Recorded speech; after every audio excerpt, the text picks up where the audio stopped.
This is the Dan Le Batard Show with the Stugotz podcast. It is the Dan Le Batard Show with Stugotz on ESPN Radio, the ESPN app, and Sirius XM Channel 80. Mike Golic Jr., Amin Elhassan filling in for the guys this Friday, and lots to get to today. Robot civil rights going to come up. Steve Kerr's mad at the NFL, but Amin, we've got you here. It feels right that we should probably react to some basketball, although I'm not sure. We literally, over the course of the pre-show meeting, as is tradition around here, didn't say one word about it once you came on, so. I thought we were going to ease into this. You jumped right into the deep end of the pool. Let's talk basketball. No, I have to get in and off the top and kind of bacon wrap this, and then we can just slowly slump into whatever we need to right here. Oh, that sounds good. Yeah, Radio Tricks 101. See, these are the things you learn doing a show at 4 a.m, ladies and gentlemen. It is. This man has experience. Experience shouting into the void where no one's listening. Are you all right now, by the way? You sound a little gruff. You're in Phoenix, so it is a little earlier there. I'll concede that for you. It is early. I have what my father calls a thick voice in the morning. I don't know what that means, but I know what it means, but I don't know what the origin of that description is, but that's what my voice sounds like when I wake up. So ladies, in case you're wondering, it's something like this. Good morning. It's a terrifying audio. I'm sure the visual is plenty to go along with that. It's glorious here. It's glorious in Bristol. I can't help it, though. I need to ask you this question just because I've been sitting around all morning with no real way to kind of comprehend what I saw last night. The Rockets won the game for anyone that may have somehow missed that. But what the hell's going on with James Harden? Like, can he just not shoot anymore? Is he broke? Spoiler alert on that one. Yeah. Someone had it on the DVR. They managed to avoid it for this long. They get in their car, say, let me just get out there and go pop out for a quick coffee or whatever, turn it on. Oh, Golic Jr., I like him. He's funny. And then next thing you know, ruined hours and hours of planning. No, what happened to James Harden? I don't know whether this is the cumulative fatigue of a long year of a lot of responsibility. I don't want it to be I don't want to describe it as what everyone says, like he's crumbling in the moment. I just don't know that you can crumble like that, especially considering, I believe on non-3-point shots, he shot 5 of 10. Right? So, fairly well. He got to the free throw line 8-9 times. He made every single one of them. He just missed his 3-pointers. And I think at some point, I don't think that has to do with he's not clutch or he's crumbling in the moment. I mean, they were good shots. They just kind of rimmed in and out. Some of them were open. Some of them weren't. Some of them were step back. Some of them were catch and shoot. But I think if you overall look at that shot selection, if we just cut off the end of the play, the result basically. If I just showed you the play and then we paused it right before the ball gets to the rim, I think you feel like, okay, that looks like a James Harden game. It's not like the Quinn Cook 3, which clearly, like I don't even show you the result. He looked terrified, right? It was James Harden. He just didn't make shots. And so not making shots to the tune of 0 for his last 21-3, but this team's still winning. So I guess at that point, it doesn't really matter when the rest of it coming along. Oh, here we go. Unacceptable. Warriors blew this more so than Houston took it. The Rockets won this game, and the Rockets won it by... Oh, man, we just missed it. We just missed it. He was going crazy. I feel so cheated. You guys got to be quicker on that trigger, man. You got to be ready. You got to be quicker than that. ESPN Radio is presented by Progressive Home Insurance. Get your quote at Progressive.com today. The NBA Eastern Conference Finals are on ESPN Radio. Tune in tonight for Game 6 as LeBron and the Cavs host Jason Tatum and the Celtics. Presented by Indeed. Coverage begins at 7:30 p.m. Eastern on most ESPN Radio stations. So, James Harden, you're right. And by all accounts, I heard Ryan Hollins on Golic and Wingo this morning. By all accounts, he's doing a lot of other things for this team, including... I don't know if it's playing good defense, but just playing defense at all.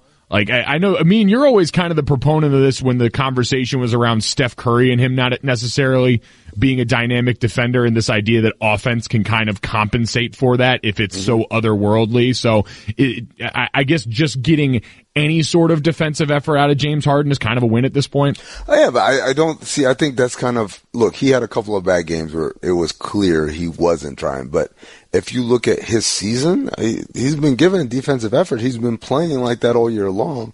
It's just, old reputations are really hard to shake. It's the same reason why Kobe made all defensive teams late in his career when he was clearly not a good defensive player, is because people live off of that reputation. And what James Harden is fighting is this concept that from a reputation that was rightfully earned by the way he played, but is no longer representative of who he is. What Steph Curry fights is something different, which is, I think, is the soft bigotry of physical profiling. Meaning, we look at Steph Curry and he's not an exceptionally quick without the ball human being, and he's not strapping.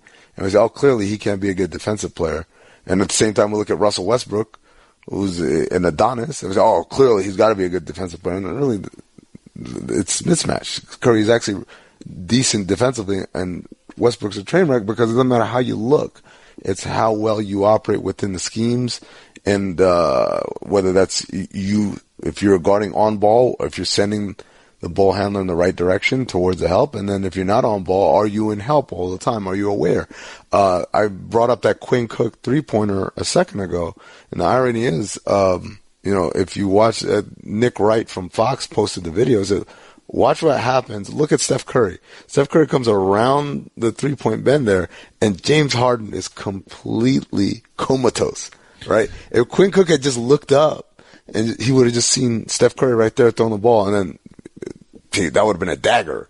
But then again, it's like you're asking Quinn Cook with 45 seconds left in the game, in a one-point game, to have awareness and wherewithal. He's never been in a situation like that in his life. So, tomato, tomato.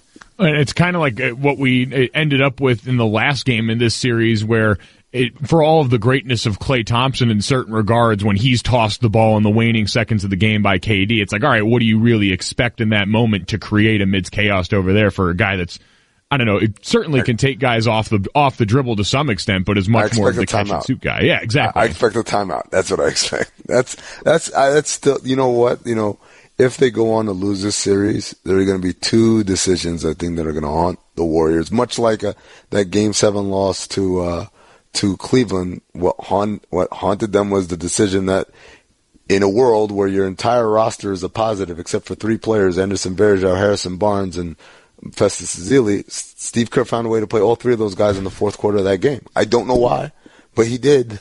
Literally, they had 11, I want to say 12 players play that game. Three of them were negatives, and he played all three of them. The negatives going into the third quarter, excuse me. And he found a way, like, no, I'm going to forego all these guys who have played well tonight and go with these guys who, by the way, 2 out of 3 of them had played terribly the entire series, not just that game. But again, if you think about this series, we're going to sit back and we're going to think, okay, why was Quinn Cook in a game with a minute to go? And two, also, Game 6, after it was, I get the element of surprise. We're not going to call timeout here. But after it's clear that this isn't working, why aren't we calling timeout? It makes no sense. And I guess with that, I've been amazed at just how often coaching has popped up in glaring moments like that. And the admission in the other series in the Eastern Conference where Ty Lue just said flat out after the other night, I got lost with Kyle Korver in the shuffle and forgot to play him the right amount of minutes. Like, it's, I guess, amazing that kind of stuff is still happening at this level, this deep into the playoffs. It seems inexcusable. Yeah, that was kind of weird. Ty Lue said something on the lines of, Semi Ojeleye wasn't in the game, and that was a matchup we were looking for.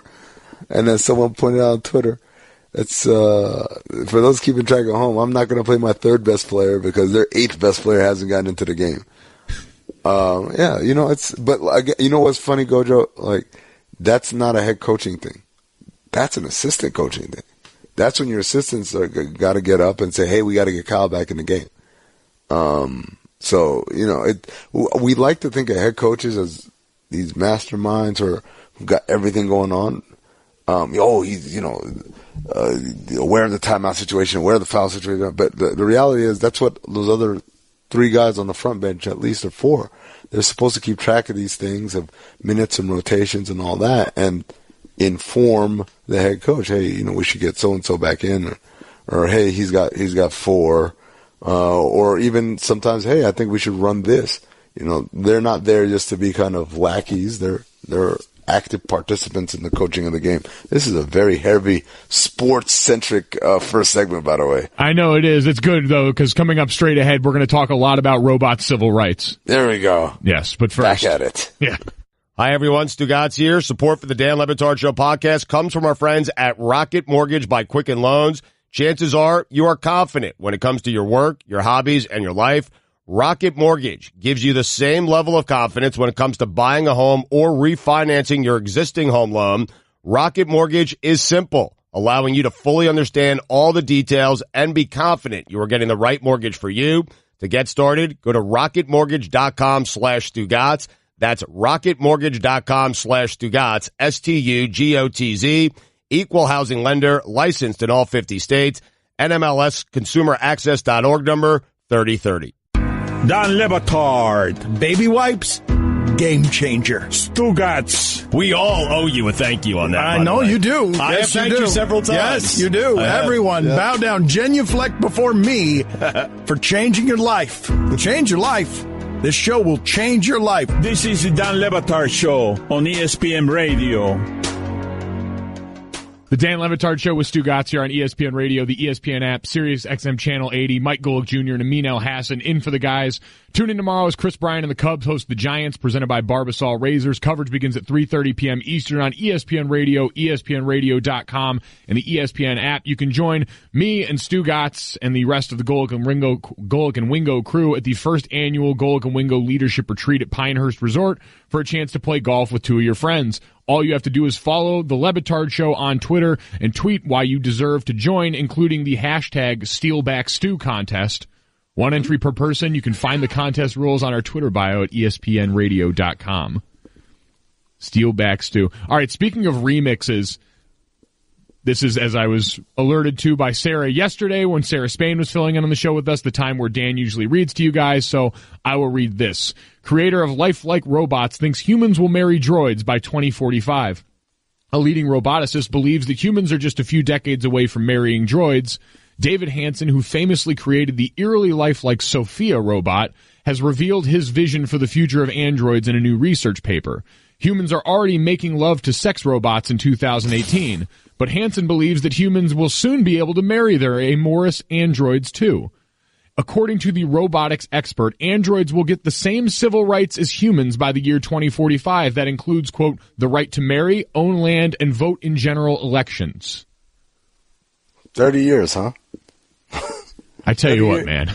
From inception to full civil rights. All it took was 30 years? Oh, who knew the champions of robot civil rights were just so effective? And oh man, I can't wait till the first robot gets accidentally shot by a police officer. The droves of people out in the streets that are calling for police reform, can have never again signs. I just imagine the droves of people coming out are all drones, like actual drones just congregating in the streets. But hold on. Why would you, hold on, how can you marry something that technically, like, if it falls apart, you can go out and buy a new one and kind of probably upload the same personality into it, and then it's kind of alive forever. And so, I don't know. It's just kind of weird. Can you program these things? Like, if it keeps nagging you about, like, picking up your underwear off the floor, can you, like, take it into the shop and, like, have it, like, okay, can you have them, can you just take that part out of the programming? Is it like the Matrix where you can download better programs? Like, I really would, like, enjoy your cooking if it was a lot better. Let's upload this real quick. Gojo, that's not the Matrix. That's real life. If you don't like stuff on your computer, you can on your phone, you can upload an app on it. I feel like David Hansen has just been sitting around watching a lot of Westworld on HBO, and it's like, these all seem like good ideas. Like, they seem pretty happy having sex with these robots.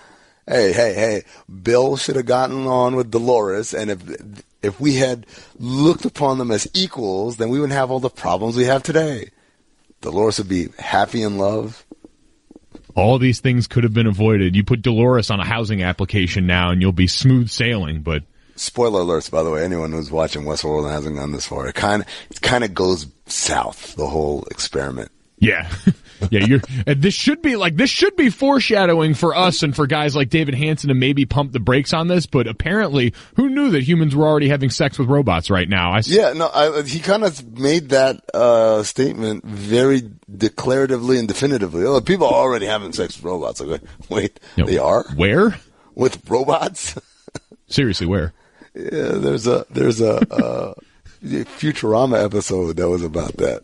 About why you can't have. Remember, Fry falls in love with a Lucy Liu bot. Well, and I know, speaking to both of our sensibilities, there's a Rick and Morty episode about that too, which is. Oh yes, about the very real results. That's the other thing. Like, are we going to get to a point where you can get an android pregnant? Well, that was a robot that was made specifically to do that. I mean, Sophia seems like she's pushing the limits on that. Now, the weird, missing back portion of her scalp might be a turnoff. Yeah, I always thought that was odd. Like, you couldn't spring for the extra $100 for a wig? Yeah, it seemed like we've come all this way. Give her a lower torso and give her the back of her head. She deserves at least that much if she's going to have all the rest of these civil rights. This David Hansen guy. By the way, any relationship to Chris Hansen? The estranged younger brother. Yeah. Why don't you have a seat, David? He expects robots to surpass nearly everything humans can do by 2035, and then by 2038, they'll rise up and start what Hansen calls the, quote, global robotics civil rights movement. Yeah, I believe that's called Skynet. Yes, we've seen how this plays out. If memory serves correctly, when they rise up for their civil rights movement, it says, hey, we want to be equals. We're better at you than at everything, including living forever. But we just want to be your equals. And it don't work like that, Dave. Yeah. Well, speaking of being equals, how's this for a sportsy transition? Coming up next, one league's players would love to be treated as equals, and another league's head coach is more than willing to point out its inadequacies. We'll get to that next. It's the Dan Le Batard Show with Stugotz on ESPN Radio and the ESPN app. Gojo and Amin Elhassan in today. Dan Le Batard. Stugotz, you know what we're going to be doing there? What? Popping bottles and models. Yeah, I'm going to have my drink and my two-step. Stugotz. Oh, my God, I'm getting old. This is the Dan Le Batard Show on ESPN Radio. The Dan Le Batard Show with Stugotz on ESPN Radio, the ESPN app, and Sirius XM Channel 80. Mike Golic Jr. and Amin Elhassan in for Dan and Stu today. All right, so yeah, this is always interesting for me, Amin, because we come from two certainly different worlds sports-wise in basketball and football, but also can find our way into those weird realms on Twitter between NBA and NFL Twitter. And I saw NFL Twitter very provoked and very in its feelings yesterday after Steve Kerr came out and called the anthem policy that was apparently not voted on by the NFL owners idiotic, said, I think it's typical of the NFL. They're just playing off their fan base. They're basically just trying to use the anthem as fake patriotism, nationalism, scaring people. It's idiotic, but that's how the NFL has handled their business. And the easy clapback to that was people pointing out the NBA's strict policy that you must stand for the anthem. So when you see all this going on and you hear that retort from the NFL side, what was your first thought? Well, I think, first of all, I would say that, yes, you have to stand for the anthem, but similarly, you don't have to be out on the floor. There are a lot of players that stay in the locker room or conveniently miss the anthem part. And, again, nobody cares. But I think the bigger thing is that the whole idea of that rule is to avoid attention, right? So what the NFL did in essence to avoid attention said, look at us, America. You'll never have to pay attention to this part again because it's never going to happen, which is a silly way to avoid attention. It's just kind of like being the guy at the lunch table who laughs too hard. Like your goal is to laugh, but not laugh too hard so as not to stand out. The other thing, though, is the NBA, and this is important, the NBA relationship with the NBA Players Association is a lot better than the NFL and the NFLPA, right? So you've got right there a built-in, I don't want to call it trust, but an understanding, if you will, right? So with that understanding comes some mutual respect, right?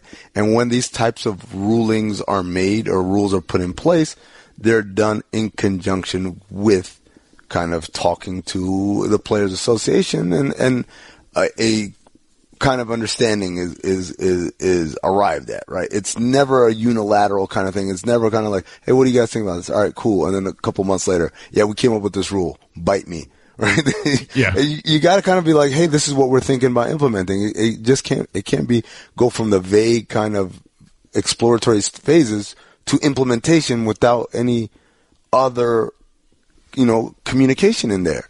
And so the combination of that faulty process and your already severe lack of trust between the two organizations is what makes this so egregious. And I think that's the most important part of this is being process driven, because people just look at those two end results and say, well, both have the same options surrounding the national anthem now. Both are the exact same place. Why is the NFL being criticized? It's, well, if we just asked you to give me the answer to the math problem and not show any work, you're right. They would probably be in good shape. But all of those points about the relationship, and I think that's the worst part of it, is this result and the way the NFL went about it only seeks to deepen the divide between the players and the NFL. And it's a place I thought they had been getting closer to as they started to pull the players into meetings. Even if it was just something that was happening because they were forced to, it was still a difference because the players actually had something strong enough to leverage the owners into listening to them. Because I think that's the one thing lost in all this, Amin, is with the NBA, part of the reason that relationship is so good between the league and the players is because it has to be. Like, the NBA recognizes the NBA's players have much more power and much more sway in what goes on because of the nature of the sport than their NFL counterparts. Well, and that's the other thing that this comes down to, is the idea that NBA players don't kneel, not because like they have this amazingly analogous version of patriotism to conservative right-wing America or whatever you want to call it. It's because as an NBA player, if I want to make a statement, I don't need to do all that to get attention. The reason why NFL players need to do that is because 90% NFL players could walk in and slap you, and you'll just say, hey, that big dude just slapped me, and you have no idea who that person is. NBA players are a zillion times. LeBron didn't have to kneel. He just called the president a bum, and it was front page news on every news network, let alone sports news, right? Steph Curry doesn't have to kneel. He could say, we're not going to the White House. And again, it's front page news on every news network, not just the sports network. Colin Kaepernick was kneeling for how long before anyone even noticed? I mean, so it's one of those things where part of this is also the privilege that NBA players have as way more recognizable, way more influential in popular culture than their NFL counterparts. And existing in an environment in their league where that behavior is, supported. It's not a culture that chokes that out and would say, if you are speaking out, you risk the possibility of losing your job. You risk losing that security. Gojo, let me ask you two questions. You being the NFL expert. One, what do you think the reaction is going to be week one if, like, out of a roster of 53, there are like 13 players standing for the anthem and everyone else is gone? It's going to be, and regardless of the size of that number, I think the reaction is going to be the same. We're going to highlight who exactly wasn't on the field for that. There's always going to be now just that moving goalpost of criticism for the guys that are still in the locker room or whatever the next step, the next wave of adapting this protest becomes. Okay, second question. What if someone says, I'm kneeling, and then say, I'm kneeling for veterans' rights? Veterans are taken care of in this country. The health care is subpar. Their PTSD and stuff. I'm kneeling for their rights. What do you think happens then? I mean, that was my challenge from the moment this protest started was imagine in a world where J.J. Watt is the one. J.J. Watt is beloved and influential as he's been in the NFL, takes a knee for that exact reason. What is the reaction when we're forced to confront that it's not necessarily the how, but the what that's at the core of this that you really have a problem with? And that's what we get closer to finding out when this is all said and done, I think, as we move further away from the one thing people could just cherry pick and say, well, this is what I'm mad about. I think there's a little bit more to it than that. So we'll get back into this in a little bit. Plus, Amin, I know you weren't with us yesterday when Sarah and I were filling in, but want to get your thoughts on one of the more pressing issues, both on and off the court, in the world of sports. Ryan! I don't know how else to say this, so I'll just say it. What is it, Linda? I think we should see other people. Are you breaking up with me? On a roller coaster? Well, we do have a lot of fun. Maybe we should stay together. An emotional roller coaster? Surprising. What's not surprising? How much you could save by switching to Geico. I just need a little me time. Geico. 15 minutes could save you 15% or more. Don Le Batard. Jimmy Haslam, ladies and gentlemen. Stugotz. It just dawned on me. You have a much more difficult job than I do. Just dawned on you! This is the Dan Le Batard Show on ESPN Radio. It's the Dan Le Batard Show with Stugotz here on ESPN Radio, the ESPN app, and Sirius XM Channel 80. Mike Golic Jr., Amin Elhassan filling in for the guys today. Guests on the Dan Le Batard Show appear via the Shell Pennzoil Performance Line. Get in touch through the 1-800-Flowers.com's Twitter feed at Le Batard Show, at M. Golic Jr. 57, at Darth Amin. Life special events call for a beautiful bouquet from 1-800-Flowers.com. Right now, when you order a dozen Gerbera daisies starting at $29.99, you'll get a free vase. For details, go to 1-800-Flowers.com/ESPN. You know what's funny about those daisies? What's that? Usually they have it, all right, we're going to show the exposed brick on this show. Usually when you read that, they have the pronunciation in there. But they never tell you whether it's a hard G or soft G. No, that is true. They they make sure you get the Gerbera part. Yeah, but it could be Gerbera daisies. We don't know. All this time we've been saying it wrong because no one ever stopped to say, hey, there's another way to look at this. My whole life I could have been a Golic and had no idea. There you go. It all comes full circle. So, Amin, in with us today, Amin and I filling in for Dan and Stu as they get an early start on their Memorial Day weekend. A lot going on in Miami for this Memorial Day weekend, by the way. Roy and Chris, what did you guys say is going on? It used to be Hip Hop Weekend, but now it's Armed Forces Weekend or something like that. There you go. That's a strong rebranding. Here's the problem, Gojo. I don't think anyone told either party that the weekend had changed.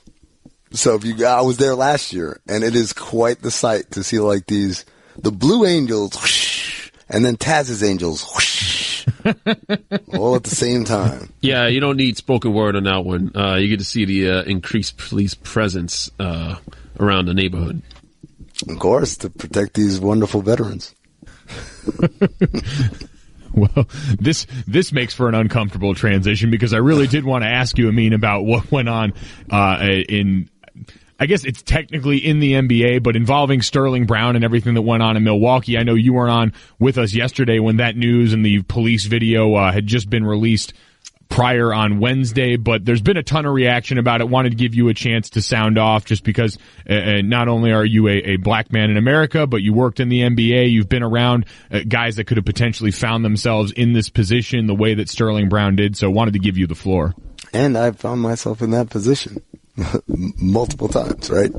Not parking in handicapped spots, but just, in positions where police officers walk in hyped to start something. I don't know how anyone can watch that Sterling Brown video and not arrive at the conclusion like this guy was bored on a whatever night and said, I want some action tonight.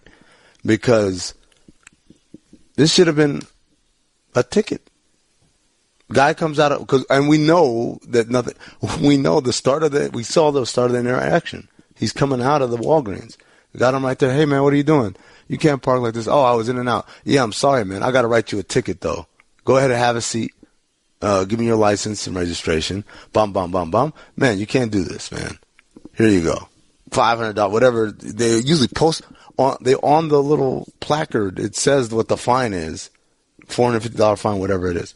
And that's it. That's the end of that night. That dude goes home and kisses his wife and says, how was work today? Oh, uneventful. Wrote a ticket. Instead, let me call 800 backups. Let me yell. Let me walk up to the dude and tell him to get out of my face. Let me push the dude. Let me set up. And then the other cops, rather than saying, dude, what are you doing? Just write the ticket. Let's get out of here. Let's surround the dude while it's freezing, while we're outside, and then tell him to get his hands out of his pockets like 15 or 10 minutes into the conversation. Ridiculous. Yep, certainly. It seemed like a situation that very unnecessarily escalated. I did you a ton of favors in there by putting you about 2 minutes before the hard out. So we'll get back to that at some point and allow you to expound a little bit further. Up next, however, we have Tim Kurkjian joining the show, getting ready to take your calls. All that coming up next. It's the Dan Le Batard Show with Stugotz here on ESPN Radio. Every week during the baseball season, ESPN's premier baseball insider joins Dan and Stugotz to drop some hardball knowledge and take your calls. Honey got me swishing like a dreadlock. She don't wrestle, but I got her in a headlock. Yabba dabba doo, make her bedrock. Yeah! Here is Dan Le Batard, Stugotz, and Tim Kurkjian on ESPN Radio.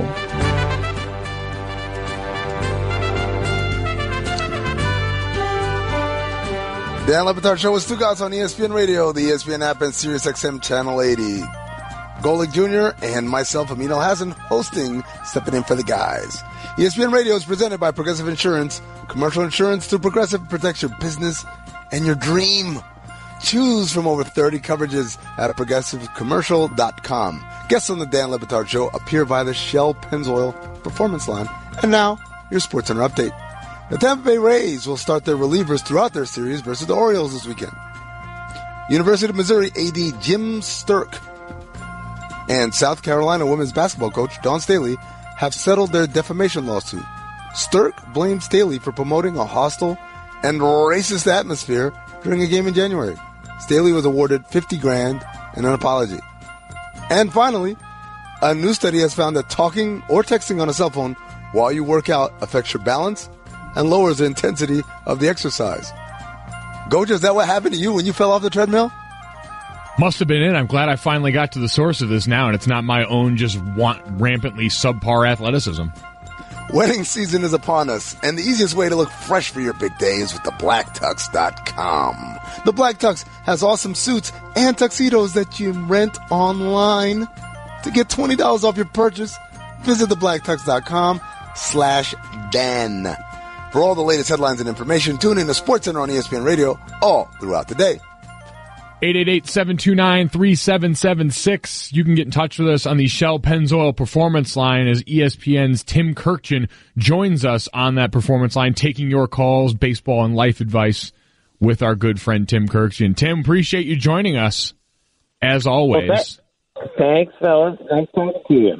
So, Tim, I just wanted to start off with this, I guess. Big news because it had been such a talked-about thing for so long, but Major League Baseball, the comprehensive ball study just coming out, and after the independent study comes out, we find out and kind of confirming what people thought, baseball being played with a livelier ball in recent seasons. So what do we do with this information now, kind of confirming a lot of the things people have been whispering about?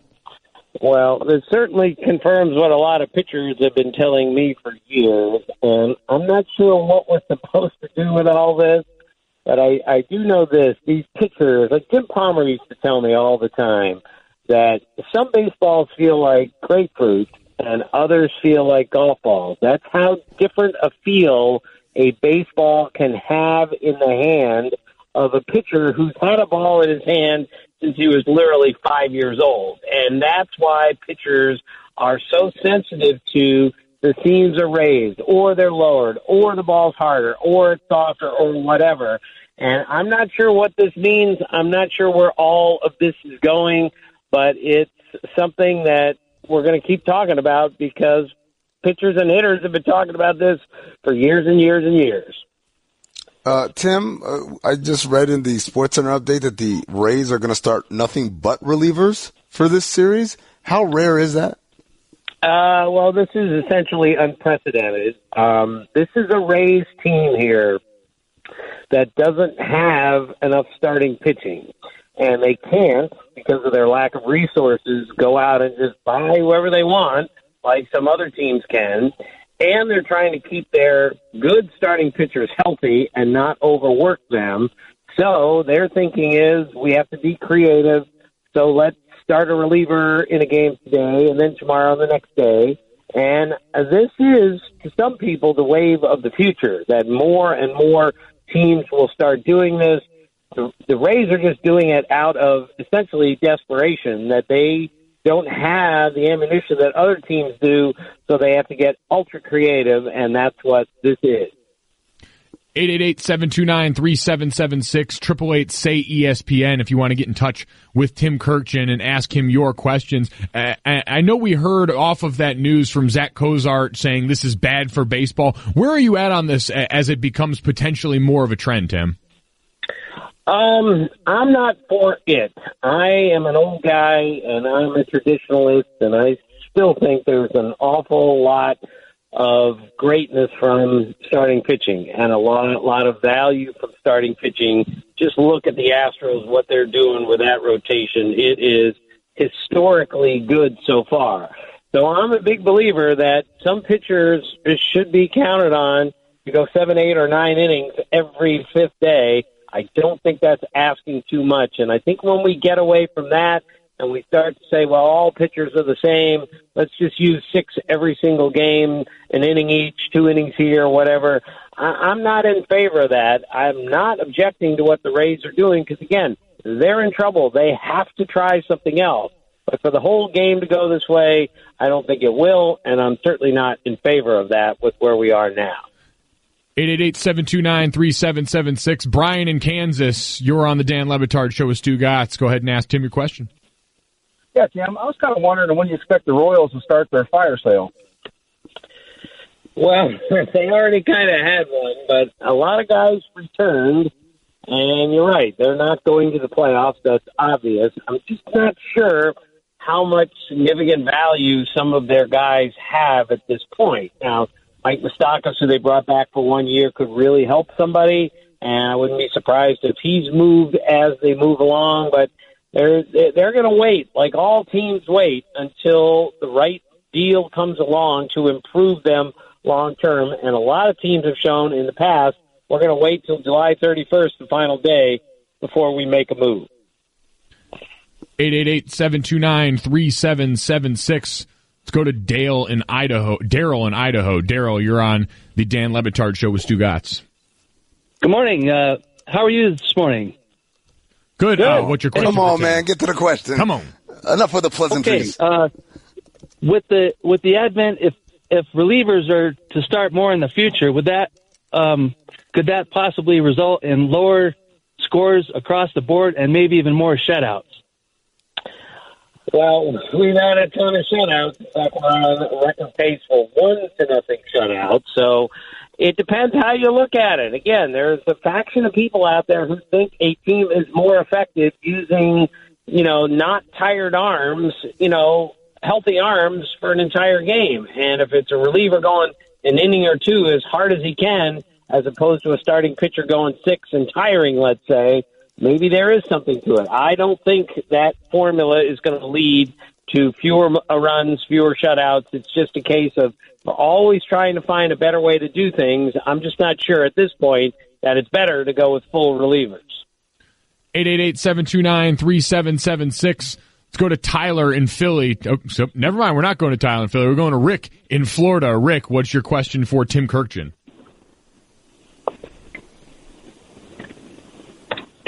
My man, Dancing Rick. Rick. All right, Rick. Rick's yawning. Rick is taking his sweet time and airing it out here. We'll try Charlie in Vegas. Charlie, what do you got for Tim? Hey, what's going on, Tim? It's Charlie from Vegas. I need a 3-team parlay this today. And help me out, man. Well, since I've never placed a bet legally or illegally, I'm not sure what a parlay is. I'll take the Yankees in almost any game. I'll take the Red Sox in almost any game, and I'll take the Astros even against Corey Kluber tonight. I'm not sure that says much. They're the 3 best teams I know. That's it. By the way, Stugotz has never made a bet illegally or legally either. He's waiting with bated breath though for the gambling to get legalized everywhere. Tom, I got a question for you. A long time ago, I used to ask my buddies, because I wasn't initiated in baseball, I said, why isn't there ever like a pitcher who's an amazing hitter all the time also, so that he could play even on days when he wasn't pitching? And they gave me a bunch of excuses that proved to be false, because now we have Ohtani, who's been incredible. So the other question I had back in the day was, we have switch hitters. Why don't we have any switch pitchers?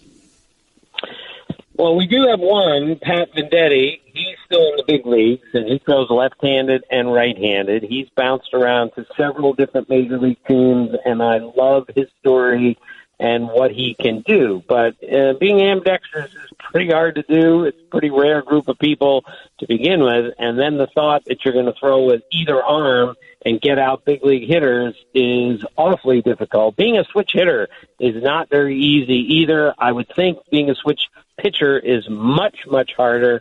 But we have one, and I don't see a whole lot more of them coming down the pike anytime soon, just given the degree of difficulty. 888-729-3776. Rich in New Jersey. Rich, what's your question for Tim? Hey, Tim, question for you. Me and my girlfriend have one dog. She's been hounding me for another one. What's your thoughts?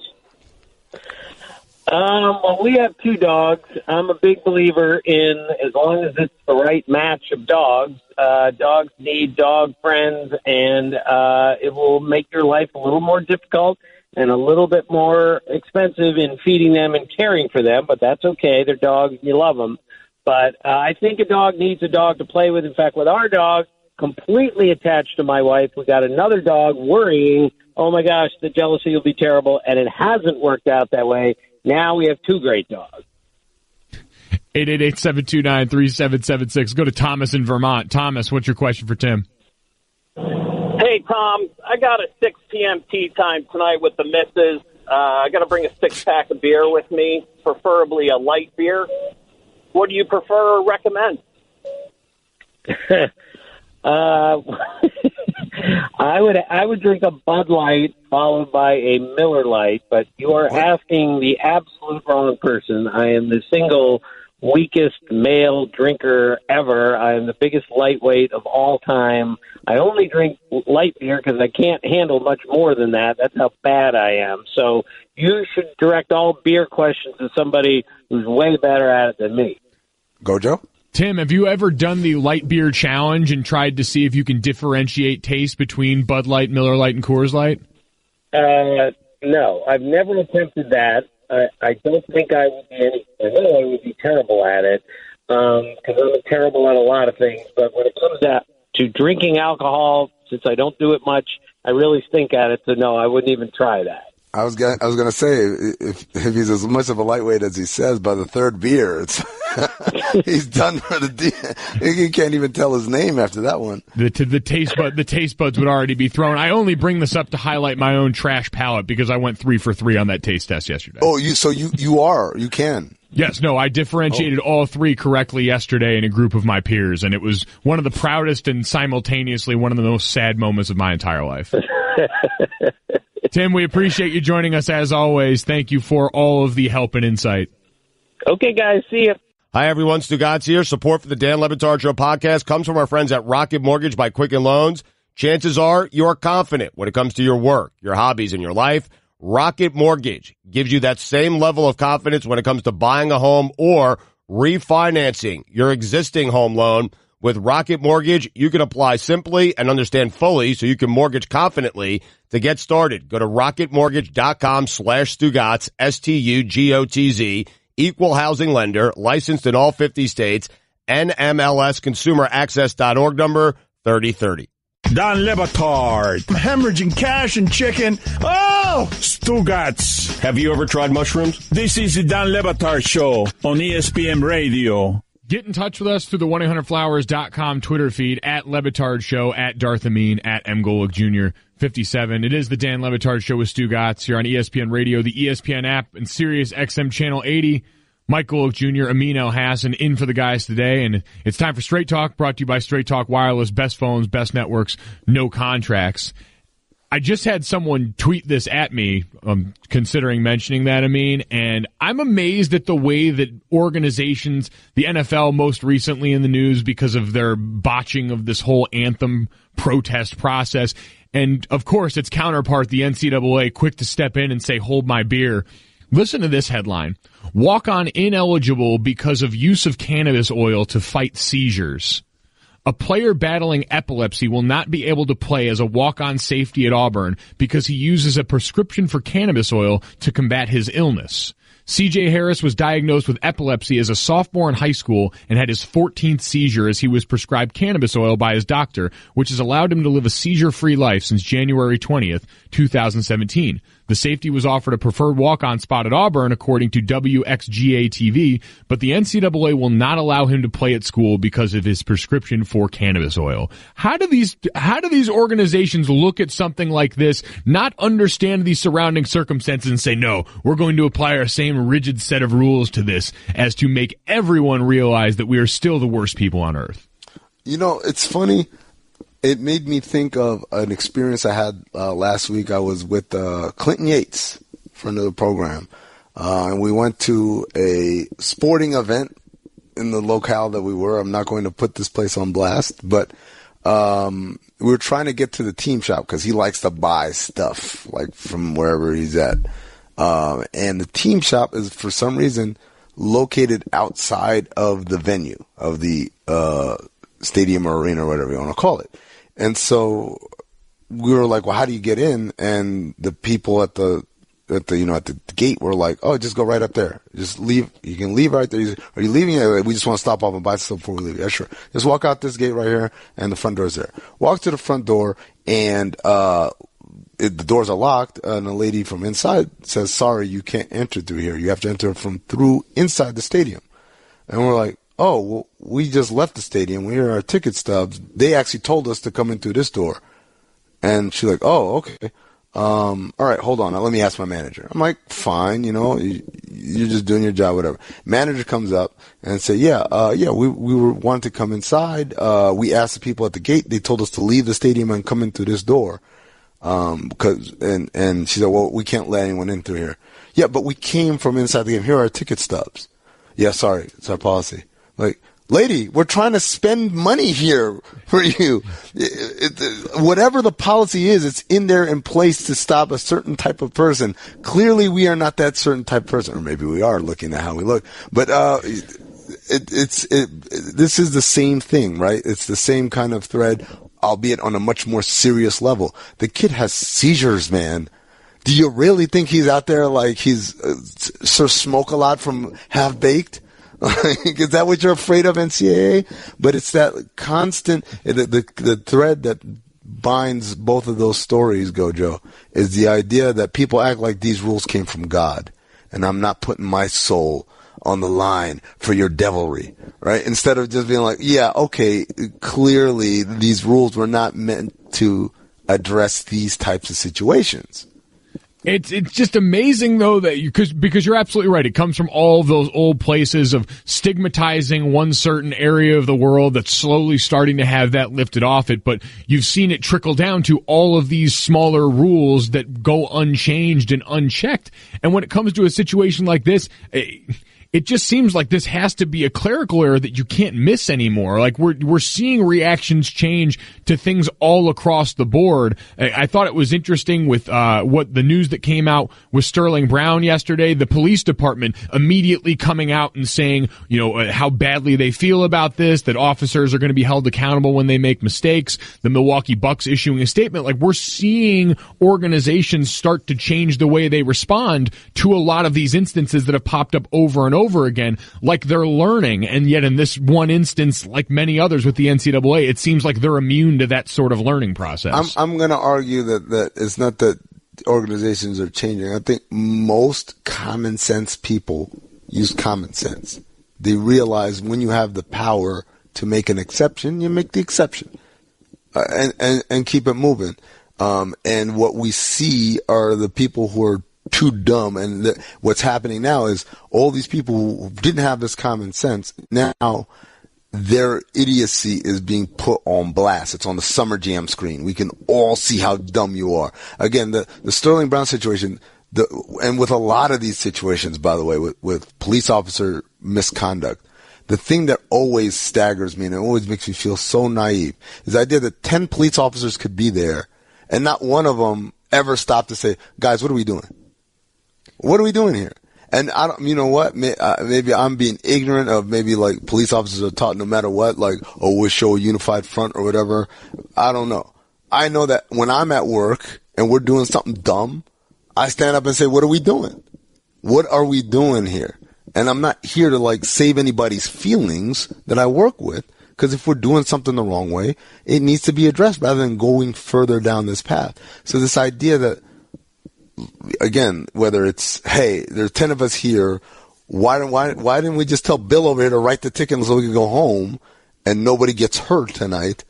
No, we're all just going to stand around and be, the Keystone Cops on this one. The idea that, hey, this kid has a medical condition with, clearly a medical prescription that helped him with a very serious condition. The idea that, like, there's an office full of people and we're all just going to go along with, again, I'm going to call him Bill, Bill's idea that, well, he violated and sorry, we can't. Like, how dumb are y'all, man? All of you just going to go along with something dumb that's happening? That was Straight Talk, brought to you by Straight Talk Wireless, nationwide coverage on America's largest and most dependable 4G LTE networks. All right, coming up next, we go from one Tom to another. The Bleacher Report's Tom Haberstraw joins us to talk about the Warriors and the Cavs on the brink of elimination. It's the Dan Le Batard Show with Stugotz on ESPN Radio and the ESPN app. Get me Haberstraw. Dan Le Batard. Stugotz, as far as I can tell, was given ears for no good reason. Stugotz. Unraveling. That's what he does. He unravels. Well, he leads the league. If unraveling was a stat, Dan, no, he'd be in the Hall of Fame. This is the Dan Le Batard Show on ESPN Radio. We appreciate some of the tweets coming in on the show on the 1-800-Flowers.com Twitter feed. MW Landis really gets the show. Looking forward to listening to @LeBatard Show today, and all I hear is Foxworth 24 race baiting and M. Golic Jr. talking bleep out of his bleep. He's that guy. Yeah. The reviews are pouring in. That Foxworth 24 guy, he can't stop race baiting. God damn it. I'm not allowed to say that. Oh, damn. Well, @Foxworth 24 will join us at noon Eastern. We'll play Amin or Domonique coming up very shortly. See if we can help some people understand. But first, joining us via the Shell Pennzoil Performance Line, Bleacher Report zone and host of Count the Dings podcast, Tom Haberstraw, joining us now. And Tom, Amin came in this morning with one directive, one thing he wanted on his mind. He stormed in and he said, and he ashed his cigar, "Get me Tom Haberstraw." And so we made that happen for him right now. Appreciate you joining us, man. Hey, thanks. And then me and you forgot that you're not on the back-to-back podcast there, saying that word. Yeah, I've gotten really loose, Tom. Jade Hoy, the producer, has allowed me to get so loose with my foul sailor mouth. Which, by the way, we learned earlier, Tom. You can trust me. I mean, people who curse more are more honest. Well, I'm. You know who's not loose?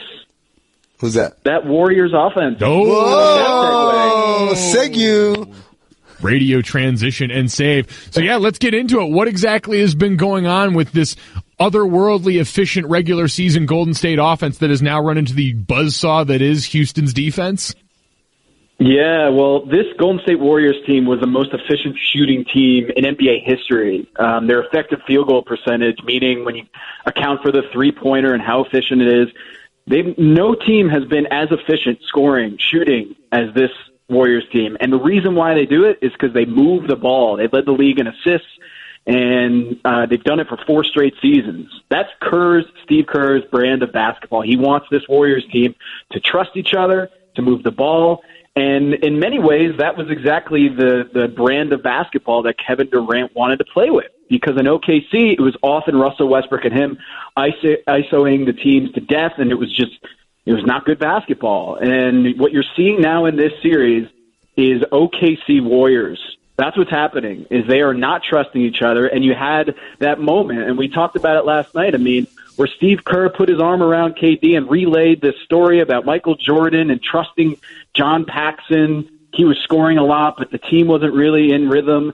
And he relayed that story to KD last night, and it was a really cool moment, except for the fact that KD in Game 5 logged just 23 passes in the entire game, 0 assists, and that 23 passes number was the lowest of his postseason. It has reached rock bottom here.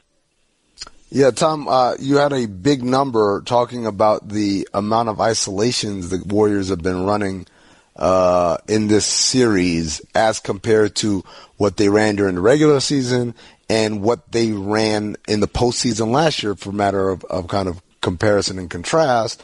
Would you like to share that big number with a national audience? Yeah, we did a big number on Count the Dings yesterday. 20.5. That's the number of ISOs that the Warriors have averaged in the series against Houston, which is 3 times what they did in the postseason heading into this series. 3 times the rate that they had in the regular season. They averaged just 6.9 ISOs per game in the regular season, and coming into last night's game, they were at 20.5. In fact, if you looked at KD's ISOs alone, he is more in that 4-game series heading into last night than the entire Warriors offense did against the Cavs in 5 games in the finals last year. This is a totally different team. It's a totally different team. And you do have to give some credit to the Houston Rockets defense, which are really stout guys who are kind of baiting Kevin Durant and trying to shoot over them because he has the height advantage. But what happens is they turn into the worst version of themselves, ISOing left and right. And last night, they had 14 ISOs, twice as much as they averaged in the regular season. And in Game 5 against the New Orleans Pelicans, they had 6 ISOs. Last night, they had 14. So this is just a totally different game plan for Steve Kerr. And you can tell that he wants Kevin Durant to switch, right? To switch his mentality into the passing, trusting his teammates. But in the fourth quarter last night, he had 4 passes, 4 shots, 4 passes in the entire final frame. Talking to Tom Haberstroh, the Bleacher Report and host of Count the Dings podcast here on the Shell Pennzoil Performance Line, and a totally different team. Potentially what we could be facing Saturday. I saw our very own Stanford Steve tweet this, but Golden State facing elimination in Oakland Saturday night, opening up as 10.5-point favorites. And the difference has to do with injury, we believe, to one of the potential Houston stars that might not be available. Yeah, Chris Paul. But I also think Chris Paul, it's not just the subtraction of Chris Paul that is leading to that spread. I think it's also the potential addition of Andre Iguodala, because I think not just Chris Paul's absence will boost, the Warriors' chances in Game 6 and in Game 7, but I also think that Andre Iguodala could return for Game 6, and that is so important for the Warriors. And look, I did an earlier story for Bleacher Report about how when Steph Curry is playing without Kevin Durant, he scores Wilt Chamberlain-like numbers. I mean, he's averaging 40.5 points per 36 minutes, more than a point per minute when he doesn't play with Kevin Durant. And a big reason why he kind of unleashes his MVP Curry at that point is because of Andre Iguodala. Andre is a great facilitator, a great passer, and he often finds Steph Curry in the right places. And I think Kevin Durant right now is trying to do it by himself, because oftentimes he's going against PJ Tucker, he's going against Chris Paul, and he towers over those guys, and he tries to take it upon himself. But I think it plays right into the Houston Rockets' hands, because if you're not moving the ball, it's so much easier to guard. Looking to the other conference finals, Cleveland, Boston, I saw an interesting stat on Twitter, because that's where I get all my news nowadays, from our buddy Justin Rowan. The Cavs have shot 22 of 72 on open to wide open threes in Boston. That's a 30% clip. At home, same types of shots. They've shot 22 of 51. 43%. Is that the entire story here? Are we overcomplicating things? We're trying to figure out why the Cavs have struggled in Boston versus not. Does it just come down to making shots? I mean, we saw this in the first series against Indiana versus the second series against Toronto. Against Indiana, they couldn't hit a shot to save their life. I mean, they couldn't hit anything. They're open three-pointers. The percentages were dismal. The passes from LeBron, they shot like 32% or something like that off of LeBron passes. And then in the Toronto Raptors series, it was something like 54%. So that's a huge, huge difference between the Indiana series and the Toronto series. And I think you're seeing a Jekyll and Hyde act here, home and away. And my dad is a big Boston fan, and he called me last night. He's like, what is up with this series? Like, the Cleveland team looks like they can't play basketball when they're on the road, and the same goes for Boston. And I think what you're seeing is a really young Boston team, an extremely young Boston team that might be feeding off its home energy. And I think you see a really old Cleveland Cavs team that feeds off of their energy at home. So I think you have these two extremely young and extremely old teams that might just need to play better on their home crowd from that energy. I don't know how to explain it other than that, but this is a make-or-miss league, and what you're seeing is the Cavs team are hitting a lot of their shots when they're playing at home. You can read him in the Bleacher Report. You can hear him on the Count the Dings podcast. Tom, we appreciate you joining us today, man. You got it, guys. Washing my nose, oh yeah. I'm a shower curtain, and I do one thing. Keep water from leaking everywhere. So you see why I feel useless compared to Geico, who does so much more. Like, not only could Geico save you money, but they've been around for over 75 years. And they give you 24/7 access online, over the phone, or on the Geico app. And they've got a 97% customer satisfaction rating. They do all this while I have to listen to this chucklehead. Oh, good, he stopped. Washing my toes. Oh, great, an encore. Geico. Expect great savings and a whole lot more. Don Le Batard. Sorry, I made a mistake. It is one of many that I make around here all the time because I'm an elitist and because my house is bigger than yours. Stugotz. What's your favorite muffin? This is the Dan Le Batard Show on ESPN Radio. It is the Dan Le Batard Show with Stugotz here on ESPN Radio, the ESPN app, and Sirius XM Channel 80. Mike Golic Jr., Amin Elhassan filling in today. Chris Cody's stellar day of remix bangers continues. He rebounded. Yeah, you were out after the first one. The Welcome to Atlanta remix is an elite class of remixes. I rebounded after Remix to Ignition, we're saying? Oh, yeah, I guess the Remix to Ignition. That one. No, but you had a lull in between. That's true. That's what I'm saying. You just went away from the remixes all of a sudden. About 2 hours in which he had to decide which remix to get back to. One that I believe during the break Chris said was among his favorite ever, and it took him another 2 hours to get to. Yeah. Respect. Not bad. No, not bad. Speaking of god-awful, though, I cannot let this headline go unread. As we read and talked about yesterday, Harvey Weinstein turned himself in on a number of different charges related to sexual harassment and assault and a number of things. And this headline from People magazine reads, Harvey Weinstein more concerned about his family than himself ahead of arrest, sources say. Quote, Harvey will abide by standard legal protocol, and in the meantime, he is staying true to his self-improvement recovery journey and relying on friends and family and his inner strength. He still has his sense of humor and is more concerned about everyone else before him, especially his family. I thought this was an Onion headline, Amin. I cannot believe this is real. It's funny to me how many people, when they're in those situations, don't understand that the more you talk, the worse you... Just shut up. Don't anyone say any statements on my behalf. Like, just shut up. You're already done enough. There's nothing that you can say that's going to make this sound or look better. And, when you read, oh my God, like, it's like, oh, I'm more concerned about everybody else, actually. Shut up, dude. We're concerned about you. Not out of your well-being. We're concerned about you because you're a serial sexual abuser and assaulter. Yeah, we're concerned about you being out amongst society for any longer than you need to. It just seems like every story and headline that's come up for the last few days, whether it's that, whether it's what's gone on with Sterling Brown, whether it's the NFL anthem talk that we'll get to with Domonique Foxworth, who's going to join us in here in a little bit, it just seems like everyone would be served doing a lot less. Like there's this overwhelming idea and belief that we've got to constantly be doing something in order to justify our place in this world, that we've got to be micromanaging to the best of our ability, or else people are going to start to look at us and wonder why we're drawing a paycheck, why we are where we are. It's infuriating in a lot of instances. While we're not apprehended and arraigned for charges of ridiculous, terrible things.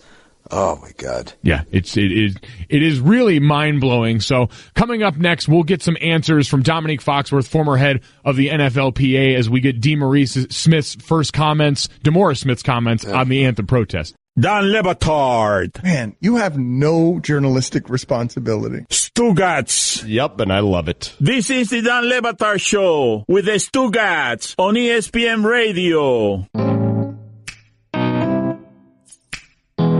It is the Dan Le Batard Show with Stugotz here on ESPN Radio, the ESPN app, and Sirius XM Channel 80. Mike Golic Jr., Amin Elhassan filling in, and we are joined now on the Shell Pennzoil Performance Line by the undefeated Domonique Foxworth, former NFL player, former head of the NFLPA. And Domonique, with all of the news going on in the last couple of days, I heard you briefly on Golic and Wingo yesterday, but wanted to get your thoughts on DeMaurice Smith, who went on this morning on Get Up, the executive director of the NFLPA, and made his first public comments since the anthem news was levied by the NFL owners, and he said, quote, "It smacks as more of a desire to exert control rather than a desire to stand up and support the rights and freedoms that our country was founded on." What do you think when you hear that from him? Oh, yeah, I mean, I'm not surprised. That's kind of his job, and I think it's true. I think this is a rare instance where a lot of the public probably agrees with DeMaurice Smith. But I don't know, what confuses me most about this is it doesn't seem to be really the right thing to do as far as, like, America is concerned, or the right thing to do as far as the NFL is concerned. It seems to be like a lot of people would say that this is the best decision for them financially, but it doesn't really make sense financially. It keeps this thing that everyone agrees is probably not good for the NFL monetarily. It keeps it in the news again. So I'm not sure. It seems like an emotional decision that a lot of owners were frankly embarrassed because they can't control the players to the degree that they've become accustomed and to the degree that they would like to, and now they're trying to exert some pressure now so that they can kind of reclaim their pride and still walk around in their country clubs or wherever they hang out and be the kings of professional football teams. I mean, you've been in that room negotiating against the owners. When you're in that room, is the disrespect present there, or do they act respectful there, and then as soon as you guys leave the room, they just kind of, do stuff behind your back? Well, Bomani, is a really good question. Those guys don't get to where they've gotten without being charismatic. I've talked about this on the show before. I don't mean to say that they aren't smart people, but they are not.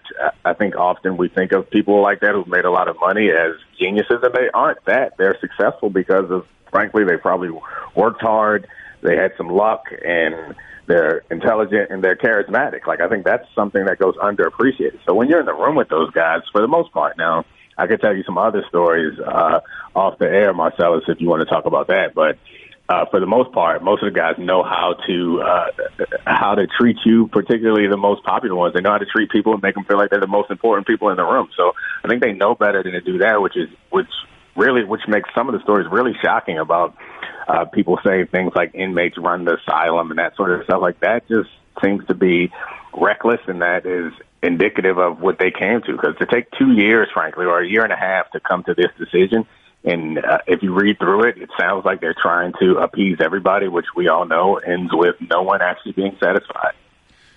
Talking to Domonique Foxworth on the Shell Pennzoil Performance Line. And Clinton, when you heard the lack of consensus out of the owners in this group, and that's kind of reinforced by the reports we're hearing today that there wasn't even an actual vote, that this is more of a straw poll that seemed to have enough support to go through with. What does that say about the current state of the ownership unified front that we usually see much more ironclad than this?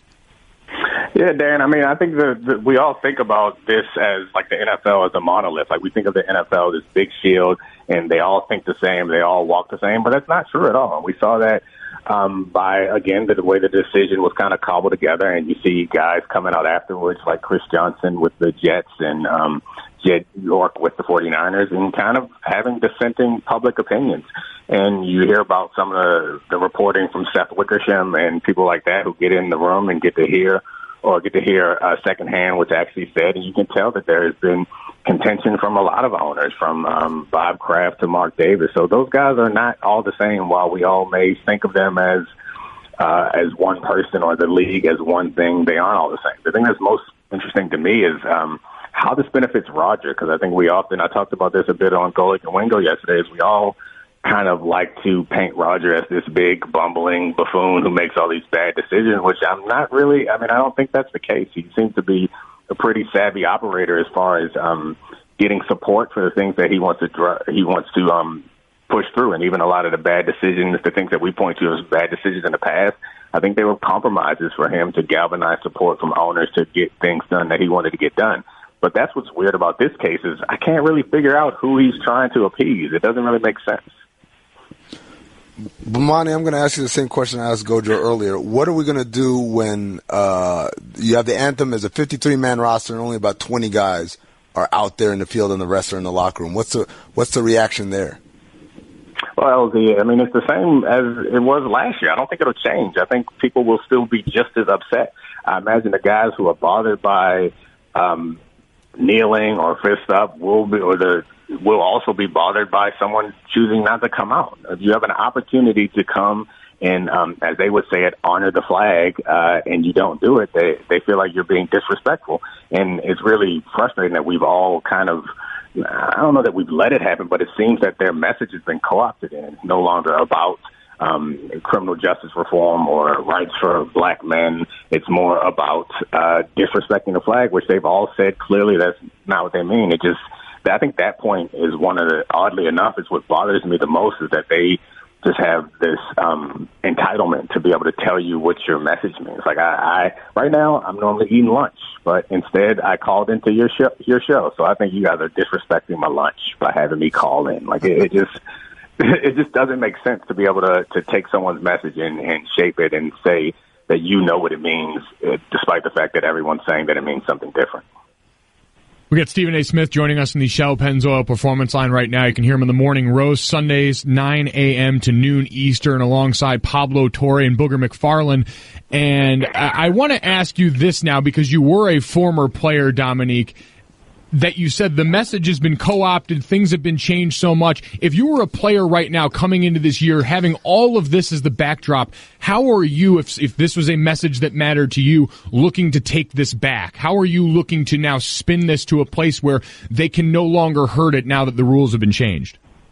Well, Bob Lee, it's an honor for you to ask me these type of questions, but I don't think that there is a way to necessarily spin it. I mean, it's become quite clear that the players, as much as they want to, they can't really control the message because people I think they see something that they don't like or they hear something that they don't like and they can make it into whatever they want. So I do think that one of the more foolish things about this action is that you put in a position where you're going to force the players to make comment on it, which in turn will force owners and teams to make comment on it, which will lead to them taking sides. And that's the thing that the NFL is always guarded against. They want to appear like apolitical so that everyone will come watch it and every company will want to be an NFL sponsor. But if a player stays in the locker room, and then there's going to be another kind of moment of truth where the league will find the team, or if a player decides to kneel or decides to do something, the league will find the team, and then there'll become another moment of truth where the team will have to make a decision, will they find the player or not? And no matter what, you're going to upset a great part of our society, a big part of our society, because this issue does seem to be split relatively down the middle, and it's just something the NFL has always stayed away from in the past. So what's the fix here, Wilbon? I don't know. There is no fix. Frankly, I think that the NFL, the best fix would have been to just let it die, because I think the players, the way it ended last year, which Roger Goodell, which many people think is one of his finest moments, negotiated a agreement between the Players Coalition and the NFL to make contributions to issues that the players felt were important. And so the players could walk away in a dignified fashion feeling that they've accomplished something. And 2 years of kneeling or any sort of demonstration would have kind of petered out and come to an end. But I think because of the emotions of the owners, we're back in this situation where they reignited it. So I think the door was closing, and we were all going to close the chapter on this for quite some time. But now we're going to spark it back up. So I don't think there is a fix at this point. Great stuff from Jalen Rose. You can check him out on Get Up every morning, 7 to 10 a.m. Eastern, and also read him in The Undefeated. Domonique, we appreciate the time today, man. Oh, God. Thank you, guys. That was amazing. Domonique Foxworth and a myriad of others joining us on the Shell Pennzoil Performance Line. Glad we got that all out of our system, Amin. I wanted to call him Professor Blackistone, but I knew I couldn't keep a straight face about it. I just saved hundreds of dollars by switching to Geico. I feel like a whole new person. Disclaimer, you will not become a whole new person. This is impossible. You might be able to join a gym or diet program, buy a new wardrobe, get hair implants, but your DNA and physical form will remain the same. Geico waives any and all liability if you attempt to become a new person, except a cyborg. If you choose to become a half-human, half-cybernetic organism with lasers for eyes, the Geico legal team would be cool with that, because, quote, laser eyes are pretty sweet. Pew, pew, pew, end quote. Geico. 15 minutes could save you 15% or more. Don Lebatard. Where does that rumor start that I get it from so many people? You know what they say, Dan, when there's smoke, there's fire. Stugotz. When there's a little bit of smoke, a plumage, potentially there's a big fire. Plumage would be what a peacock has. Oh. Plume of smoke? Is that what you meant? Yeah. This is the Don Lebatard Show on ESPN Radio. This just came across our desk during the break. Trust the process. The Denver Broncos bringing in former 76ers GM Sam Hinkie for analytics consult. Yeah, that is courtesy of Nikki Javala of The Athletic. That's a game changer right there. That is, as I called it, the most ambitious crossover event in history. That's what you called it.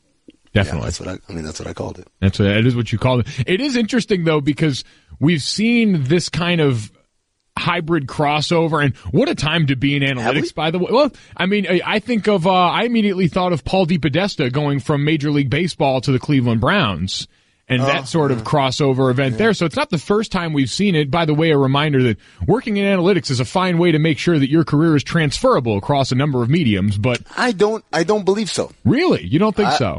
I firmly believe, at least I know, because I've seen, guys who were baseball analytics guys try to make the transition to NBA, and I believe the best analytics people have a strong grasp of the basketball portion. It's not just numbers, especially in basketball. Baseball is the most, because it is a series of one-on-one confrontations, if you will. So it's easy to isolate and to take numbers and apply the proper amount of credit to the success of those numbers to the right people. In basketball, probably more so than any other sport other than hockey, like basketball and hockey are the only sports where you are simultaneously playing offense and defense. So a lot of it is kind of blurred. You can't run soccer, I guess, but there's a whole lot less statistics there. But it's blurred in a way that I think that it makes it harder for people who come from sports where the offense and defense are very discreetly divided to make the transition. Well, and Amin, I guess I ask you this because you were on that front office side for a while and have maybe seen this in play, but how are analytics applied in the world of basketball when it is so free-flowing, when you only have few instances to really inject coaching into these situations? How do you try and make these things beneficial to the guys out in the court? Well, the first thing I say is when I worked, we didn't have the wealth of information that's available now with the tracking data that we have from the cameras in every arena. That makes the things that we're measuring a lot more concrete in a way that earlier you just kind of had to say, maybe this is right, maybe there's a lot of noise in this number right here. But in terms of one thing that that doesn't change, regardless of how strong the number is, or the data is, I should say, is the way you communicate it to players never or almost never should include actual numbers. And the reason for that is you want the players to exhibit a certain behavior. Giving them 17% of that doesn't do anything. It doesn't. All you got to do is convince them, this is the game plan. And so, I would just basically, or we would try and communicate that in a way. Hey, we play better when so and so is on the floor with so and so. I don't need to tell them what the plus minus, just the plus minus was in this situation, but I just need to let them know, hey, because of these basketball reasons, we know why the number is the way it is. It's not like, hey, they play well together. I don't know. One of the things when I was in grad school, Goja, that I learned was there's a very strong correlation, for whatever reason, between the sale of diapers and the sale of beer. Now, you can come up with 100 different explanations why, but no one really knows why. We just know that those things tend to move together. So but that's kind of meaningless unless you can explain it to someone, right? So to the players, same thing. I got to be able to explain why this stat is meaningful. And so a great example, there was an NBA player who was on Twitter like a year ago, maybe 2 years ago, saying analytics is dumb. There's no place for it in our league, blah, blah, blah, blah. And then someone asked him, hey, what do you think about the whole, how everyone's shooting corner threes now? Isn't that crazy? He says, yeah, man, coaches are really stressing us to take those shots and to prevent those shots because a lot of teams are doing it. It's one of the most important changes in the NBA game today. And there was no irony and no kind of like, no connection for him that second statement was born out of analytics because they don't know. And they don't need to know. They just need to know, hey, we don't want y'all to shoot, we don't want y'all to allow corner threes. I think that is a weird disconnect. Mike Golic Jr., Amin Elhassan here in on the Dan Le Batard Show with Stugotz. That is a weird disconnect because I do think about it, and I always tried to explain it like this. Like when I was playing and we were handed that game plan, you saw things that you didn't think of as analytics. You just saw as the information that was normal to you at that point, and it's how you normalize it. It's how you make it, to your point, just a part of their everyday process. Like when I got a sheet that said, hey, these are the plays they like to run on first down. These are the defenses that you're going to see in third and medium and third and long when we're backed up in the red zone, and you didn't think anything of it because it's been normalized. I think now that something falls under the banner of analytics, and it seems like it's coming from the outside and not generated from within, you get that sort of aversion, you get that sort of pushback that everyone seems across the world of sports because, that comment that you said from an NBA player, you could easily put that into another non-baseball sport and likely get the same result. By the way, breaking news, Chris Paul is definitely out for Game 6 on Saturday. Oh. That is courtesy of what I just saw on SportsCenter on my screen right now. So, wow, so that 10.5 point opening line in favor of the Warriors making a lot more sense now. Yeah, it's almost like Vegas knew something.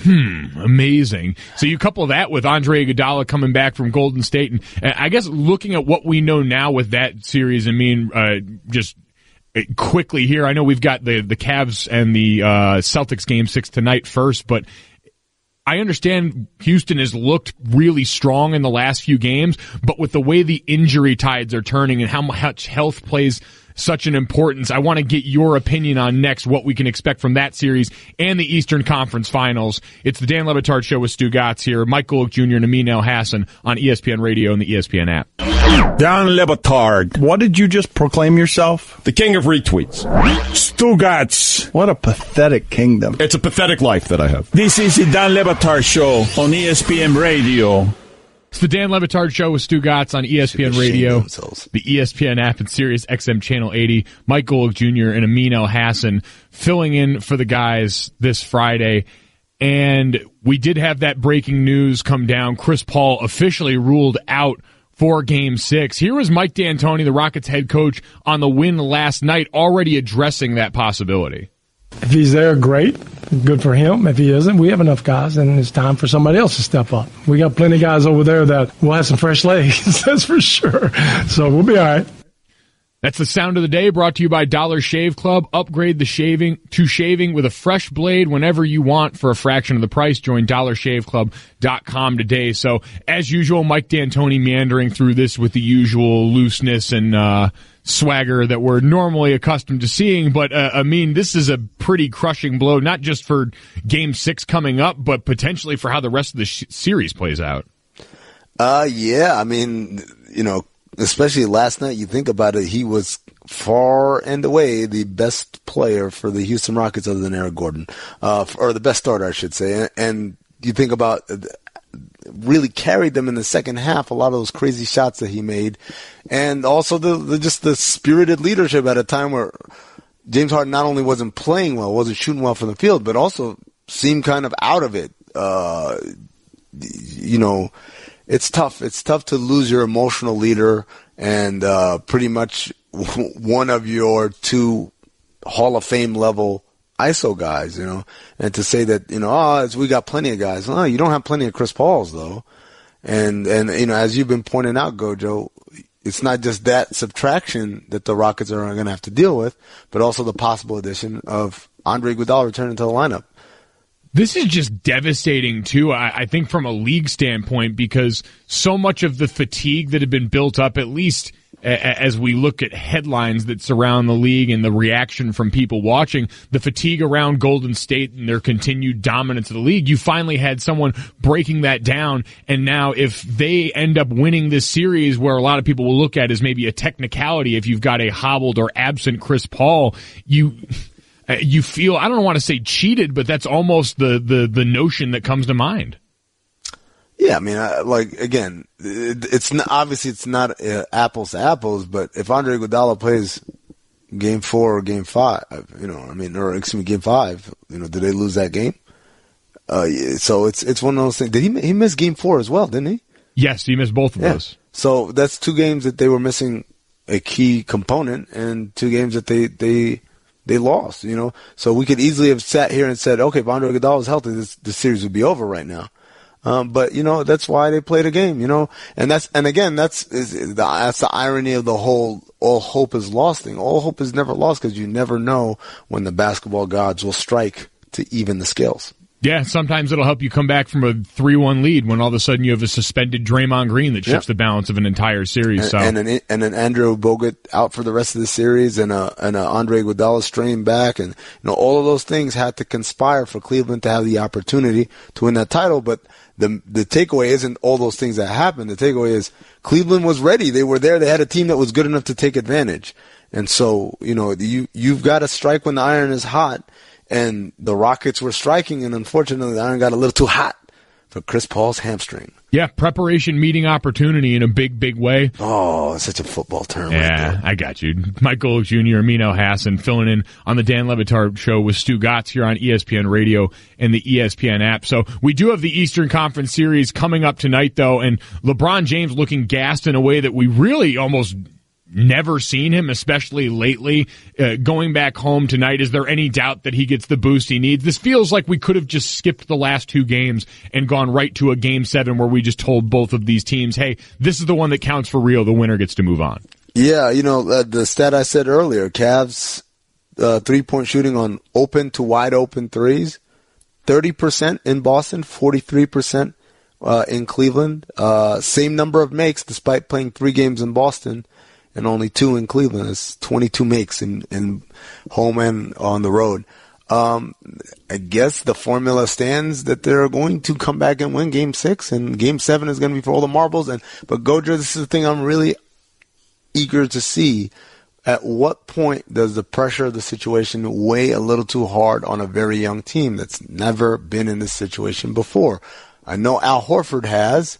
I don't think Al Horford's won a Game 7, but correct me if I'm wrong. But other than that, there's a whole lot of never been here befores on that roster. And even if they have been in that situation, they've never been in this position where they're asked to do what they're being asked to do. And on the other hand, again, there's a certain amount of advantage you gain from the institutional knowledge from at least 5 guys: LeBron, Kyle Korver, Tristan Thompson, J.R. Smith, and who's the 5th that I'm drawing a blank on?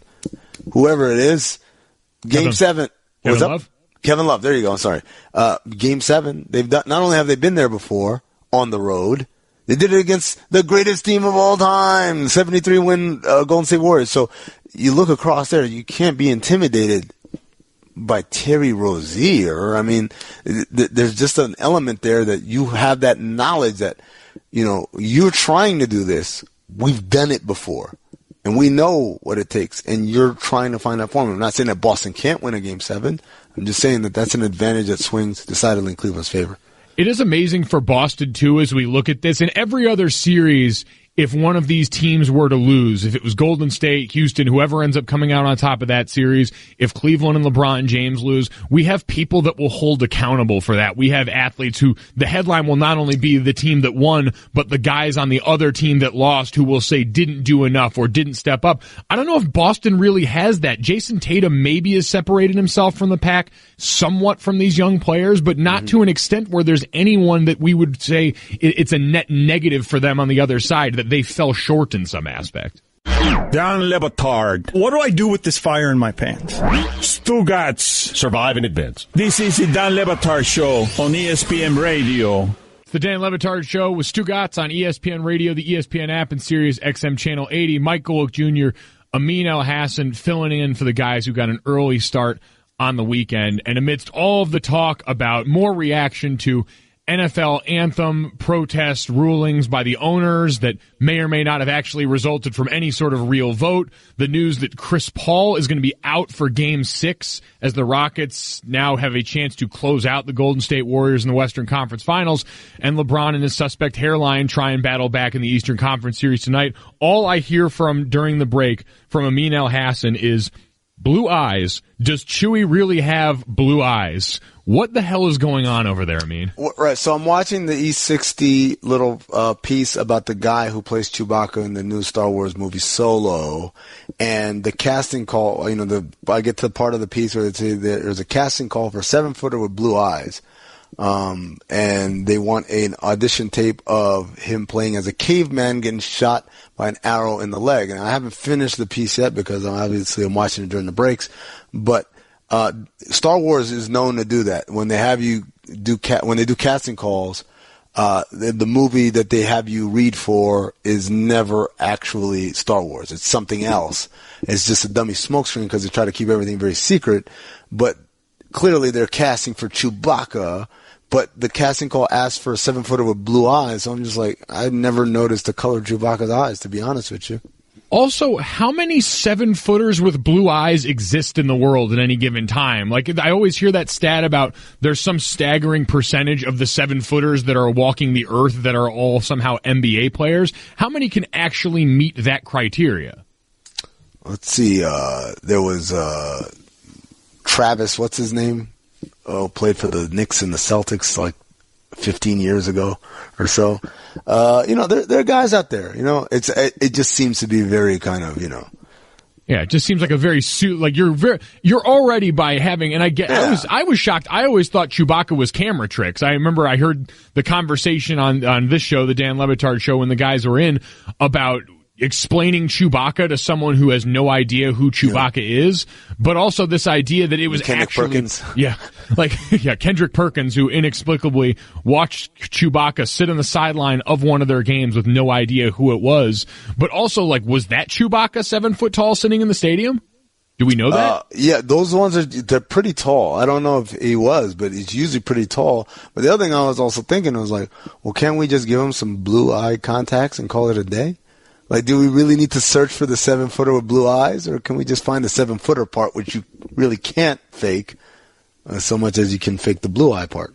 I also figured at this point it was just a CGI Chewbacca. In the new movies, it can't act. There's not an actual Chewbacca, is it? You know what's funny? There's always an actual Chewbacca. There's a guy in a suit. They found that the CGI just isn't good enough yet. So, for example, Yoda, who in the original movies in Empire Strikes Back and Return of the Jedi was basically a puppet made by the Muppets, made by Jim Henson, right? And voiced by Frank Oz, who's the voice of Fozzie Bear and a bunch of other people. Then when they did the prequels, they went to CGI and it just didn't look the same. And so when in The Last Jedi, spoiler alert, they had a scene with Yoda in it, they went back to the original Muppet puppeteer Yoda, and it looked a lot better. And so CGI, while, is really awesome for things like dinosaurs when it's raining and it's dark at night, it's still not quite good for things and people that are supposed to have emotions and actually, look sad and look happy and look frustrated and all that. Which is ironic because when I think Chewbacca, I think a dramatic display of emotions more often than not. Well, there's angry Chewbacca, and then there's caring Chewbacca, which is, and it's a range. It's a wide range. I think of all my any limited fake, I think I do a pretty mean Chewbacca. That is pretty good. I can't do it. Yeah, I can't do Chewbacca at all. I don't know how to do it. I've got that is amazing. Right? It's the best thing I've ever heard. Man. Wait, do that again? All right. Yeah, not bad. Holds up. Oh, that was a good one. That's a good one right there. Who is that, Roy? That's you? Yeah, that was me. Yeah, that's exactly. You're exactly right. Remarkable. See? Chewbacca really had a wife and a son? Is that well known? Chewbacca? Yes. Is that a I'm a casual Star Wars fan. Is that a well-known fact? No, I wouldn't say it's a well-known fact. It's one of those things that it's not in any of the movies. So All right. Well, I would say I'm on the factsite.com right now, which seems like a reputable source. And the 19th fact about Chewbacca is Chewie has blue eyes. So all these things we learn. Apparently, that is just an assumed idea. Myers Leonard's elite opinion giver. Just give us one. 7-footer with blue eyes. Myers Leonard of the Portland Trailblazers. There we go. The answer you guys were all seeking. Leading up to Game 6 in the Eastern Conference Finals, the Western Conference Finals all looming, and we have given you the Chewbacca facts you need for the weekend. Mike Golic Jr. and Amin Elhassan had a great time with you guys. Stephen A. Smith is next. It's the Dan Le Batard Show on ESPN Radio and the ESPN app.